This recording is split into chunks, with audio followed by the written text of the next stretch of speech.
One game. That is all it took. 90 minutes of football in the middle of Mexico, and the 2026 World Cup had already swallowed its first coach whole. Not 2 games. Not 3. 1.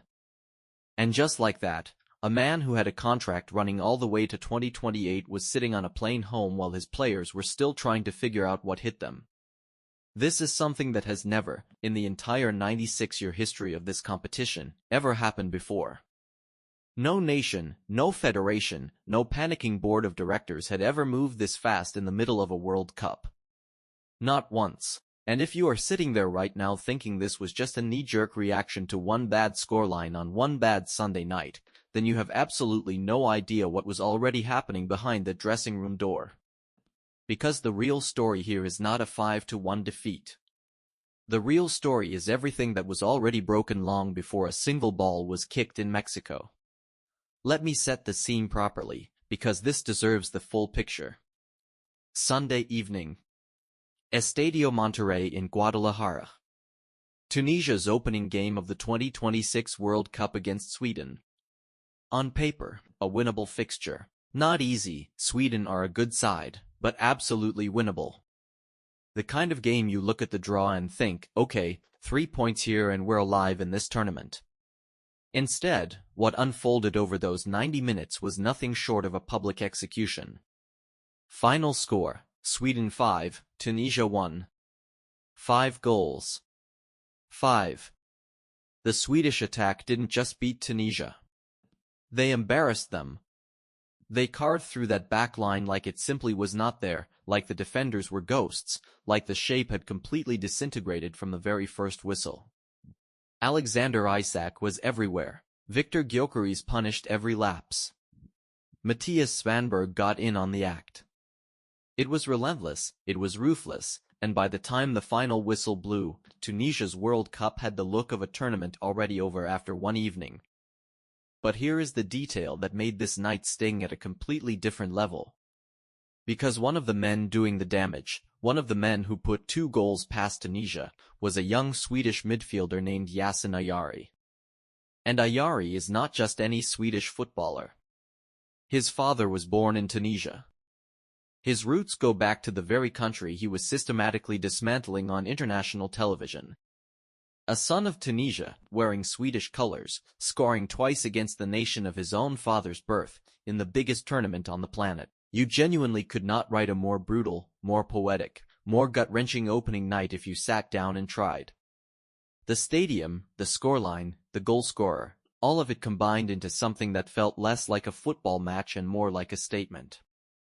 Afterward, Sabri Lamouzi stood in front of the cameras and tried to find the words. He called it painful, which, yes. He said, and I am quoting him directly here, we are shooting ourselves in the foot, we are hurting ourselves. He stood there with that press conference expression that coaches wear when they know the questions are coming and there are no good answers. He probably thought he was talking about the performance. He had no idea he was actually describing his own exit. Because within 24 hours of that press conference, Sabri Lamouzi was sacked. Gone. Done. The fastest managerial dismissal in the history of the World Cup, full stop. Now look, on the surface, firing your coach after one game at a World Cup looks completely insane. It looks like panic. It looks like the kind of reckless, emotional decision-making that ruins tournaments before they've even found their feet. And if you only looked at the Sweden result in isolation, you'd be right to think that. One bad game happens. Teams recover from one bad game all the time. But the second you pull back the curtain and look at everything that was already happening inside this setup, the picture changes completely. Because Sabri Lamouzi was not a coach who hit one bad night. He was a coach who had been fighting a losing battle for months, and the people around him had already made their minds up. Start with the most basic measurement in football. Start with the results. In Lamouzi's entire tenure in charge of Tunisia, he won exactly one competitive game. 1. His entire record in charge of the national team amounts to a single victory, which came against Haiti. That is it. That is the full return on investment for a man who signed a contract through 2028. And it was not like the opposition was particularly fearsome across those 5 games. These were not defeats to world powers across the board. This was a consistent inability to get the team performing, to get the players buying in, to build any kind of momentum or belief heading into the biggest tournament of their footballing lives. And then came the warm-up games, which should have been alarm bells going off so loud you could hear them from the car park. 2 weeks before the World Cup, Tunisia lost 1-0 to Austria. A fine side, sure, but a result that left no room for optimism. And then, the one that really sent shockwaves through the camp and through anyone paying attention to Tunisian football, they were destroyed 5-0 by Belgium. 5 goals. No response. No fight. The same defensive frailty that would later be exposed so brutally against Sweden was right there, in broad daylight, in a warm-up game, for everyone to see. 2 pre-tournament matches. 0 goals scored by Tunisia. 6 goals conceded, and the manager was heading into the World Cup anyway, because what are you going to do at that point, fire him on the eve of the tournament? Well, as it turns out, yes. But just not quite yet. The results, though, were only half of the rot. The other half was the dressing room, and that was the part that was really burning. Players had been unsettled for weeks. The atmosphere in training was reportedly difficult. There was a friction between the coaching staff and sections of the squad that had been building quietly, and then, on Sunday night in Monterrey, it stopped being quiet entirely. Watch the Sweden game back carefully, specifically the 72nd minute, and you can actually see the relationship die in real time on live television. Tunisia are getting taken apart, the game is already gone, and Lamouzy makes a substitution, bringing off his defender Jan Valery. And Valery does not hide how he feels about it. He walks off the pitch visibly furious. Not frustrated, not disappointed, furious. The kind of body language that says everything without a single word. He walks past his coach, he does not look at him, he sits down, and he makes it absolutely clear to the watching world that whatever relationship existed between this manager and this player had reached its absolute end. When your own players are openly expressing rage at their coach in the middle of a World Cup match, the relationship is not struggling. The relationship is dead. And then there is the detail that, more than anything else, tells you how far gone things already were before a ball was kicked in this tournament. According to reports coming out of the Tunisian camp in the weeks leading up to the World Cup, Lamouzy had brought his own son into the training base during their preparations in Mexico. Now, I want to be clear. This is not about whether his son is a nice person or whether there was some personal reason for it. The point is the principle. The Tunisian Football Federation was not happy. Officials inside the federation reportedly wanted answers about why someone who was not part of the official delegation, not on the registered staff, not accredited as part of the coaching setup, was being given access to the squad's base and training sessions during a World Cup. They asked Lamouzy to explain himself. Think about what that actually means. Before a single game had been played at this tournament, before a single kick of a ball in Mexico, the manager was already in a standoff with the people who hired him over a question of trust and boundaries. The federation was suspicious. The players were turning. The results were a disaster. Sweden did not cause this sacking. Sweden was just the match that struck the match that lit the fuse on a bomb that had been ticking for months. And here is where the history books come in, because this moment genuinely matters beyond just one team at one tournament. In the entire history of the World Cup, dating all the way back to Uruguay 1930, no manager had ever been fired after just one game of a tournament. Not one. Coaches have been sacked at World Cups before, absolutely. In 1998, Tunisia themselves dismissed Henrik Kasperczak, but they waited until after 2 games before making that call. South Korea fired Cha Bum-Kuan that same year, but again, 2 defeats first. And the most dramatic pre-tournament firing in recent memory, Spain's decision in 2018 to sack Julen Lopetegui literally 2 days before their first game after he secretly agreed to take the Real Madrid job behind the federation's back. That was before the tournament, not during it. One game into a World Cup. Never been done. Until now. Sabri Lamouzi is in the record books forever, and not in the way anyone wants to be. But here is the piece of context that makes the whole situation feel even more extraordinary, because this is not even the first Tunisian manager to get fired this year. Back in January, the federation sacked Sami Trabelsi after Tunisia crashed out of the Africa Cup of Nations following a defeat to Mali. That was the first coaching casualty of 2025.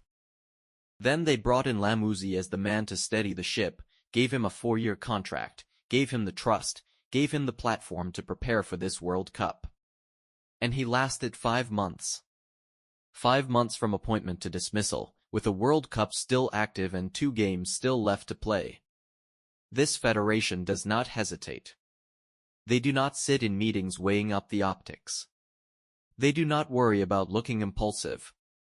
When they decide something is broken, they swing the axe, and they do it fast. So the question becomes, when you have a fire this size burning in the middle of a World Cup, who do you call?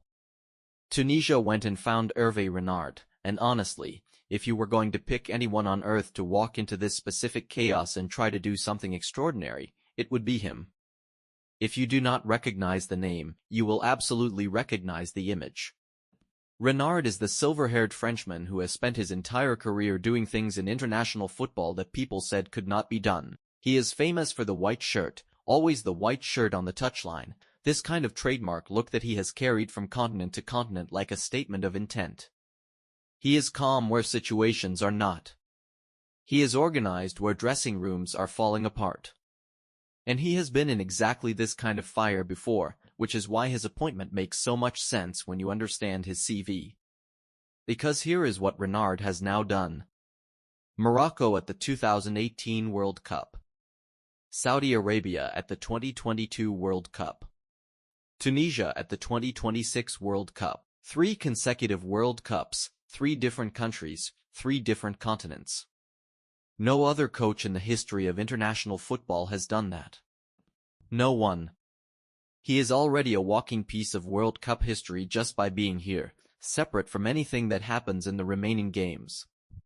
But it is the Saudi Arabia tournament in Qatar that you need to focus on. Because that is the game tape that terrifies opponents and gives Tunisian fans the only sliver of hope they have right now. In 2022, Renard's Saudi Arabia side walked out against Argentina in their group game. Argentina were the tournament favorites. Argentina had Lionel Messi in the form of his life, about to win the one trophy that had always escaped him. Argentina were expected to win comfortably and move on. And Saudi Arabia, managed by this French coach in his white shirt, beat them. 2 goals, a clean sheet in the second half, one of the most stunning results in World Cup history. If there is a manager on earth who has demonstrated the ability to take a group of players who are underdogs, who are supposedly outgunned, who are playing a more fancied opponent, and produce something that defies logic, it is Hervé Renard. He is flying into Monterrey now to inherit a wounded squad, a squad that has just had its coach sacked in the most public way possible, a squad that is already carrying the psychological weight of that 5-1 defeat, and he has to get them ready to face Japan and then the Netherlands. Japan, who are quick and disciplined and tactically brilliant, the Netherlands, who have attacking firepower that can punish any defensive vulnerability, and Tunisia have been showing plenty of those. Renard has to stop the bleeding immediately. He has to walk into that dressing room, look a group of players who are shaken and fragile and frustrated in the eye, and make them believe again. Wabi Kotsri, the former Sunderland midfielder who served as Lamouzi's assistant, is staying on as part of the setup, which at least gives Renard a familiar voice in the room. But the scale of what he is walking into is enormous, and the timeline to do anything about it is almost non-existent. This is what makes the 2026 World Cup already feel like something different. We are 5 days into this tournament and it is already eating coaches alive. The pressure is immediate, the scrutiny is total, the margins are razor thin, and the federations are not in the mood to wait and see. Lamouzi is gone. The record books are rewritten. And somewhere in the middle of all the chaos, Hervé Renard is packing his white shirt and getting ready to do the thing he has built his entire reputation on, arriving somewhere impossible and making it matter. So here is what I want from you. Was this decision brave? Was it the right call, a ruthless but necessary reset for a team that was already beyond saving under its previous manager? Or did Tunisia just light their own tournament on fire by pressing the panic button after a single night of bad football? And while you're thinking about that, ask yourself this: did the players force him out? Because the Valerie reaction, the reports from inside the camp, the tensions with the federation, it starts to look less like a sacking and more like a resignation that was made for someone. Drop your verdict in the comments. Let me know what you think actually happened inside that dressing room, and subscribe if you haven't already, because this World Cup is 5 days old and it is already delivering stories that will be talked about for decades. Trust me, Lamouzi will not be the last. See you in the next one.